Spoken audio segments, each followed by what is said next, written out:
కూడా మరీ ఇలాంటి మెంటల్ ఫెలోస్ వస్తే తప్ప ఇంతవరకు ఇండియా చరిత్రలో రాజధాని మారుస్తా అన్నాడు ఎవడు లేడు. స్వతంత్రం వచ్చిన తర్వాత ఎవరన్నా ఉన్నారా? నాకు తెలియదు, మీరు చెప్పాలి. నేను కూడా 45 ఏళ్ళు రాజకీయాల్లో ఉన్నా, అట్ ది హెల్మ్ ఆఫ్ అఫేర్స్లో ఉన్నా. నేను ఎవరిని చూడలా. First time I'm seeing a different politician. మీరందరూ అర్థం చేసుకోవాలి, ఎవడు రాలా. అలాంటి తిక్క వాళ్ళ దగ్గర, పిచ్చోళ్ళ దగ్గర కూడా రాష్ట్రాన్ని కాపాడడానికి ఏం చేయాలో ఆలోచించాలి ఇప్పుడు. Not only for Andhra Pradesh, it is a case study for the country. దేశానికి కూడా ఒక కేస్ స్టడీ ఇది ఇప్పుడు. రెండోది, ఓసారి బాధేస్తుంది.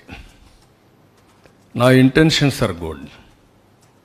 ఓసారి నా ఇంటెన్షన్స్ ప్రజలు అర్థం చేసుకునేట్టుగా నేను చెప్పలేకపోవడం కూడా నా తప్పు కావచ్చు. లేకపోతే వాళ్ళు కూడా ఒకసారి ఎమోషనల్గా డిస్టర్బ్ కావచ్చు. అల్టిమేట్గా రిజల్ట్ ఈజ్ సేమ్. నేను సఫర్ అయ్యా, రాష్ట్రం సఫర్ అయింది, అందరం సఫర్ అయ్యాం. హైదరాబాద్ కూడా మీరు ఒకసారి చూస్తే, నేను ఆ రోజు 2004లో కానీ హైదరాబాద్లో కానీ కంటిన్యూ అయింటే ఇంకొక లెవెల్కి వెళ్ళిపోయింది. అది మళ్ళా 10 ఏళ్ళు పట్టింది.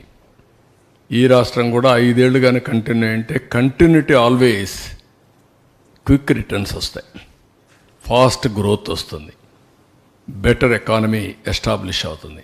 అక్కడ గ్యాప్ అనేది కొంత నష్టం జరిగింది, కానీ నేను రిపెంట్ కావడం లేదు.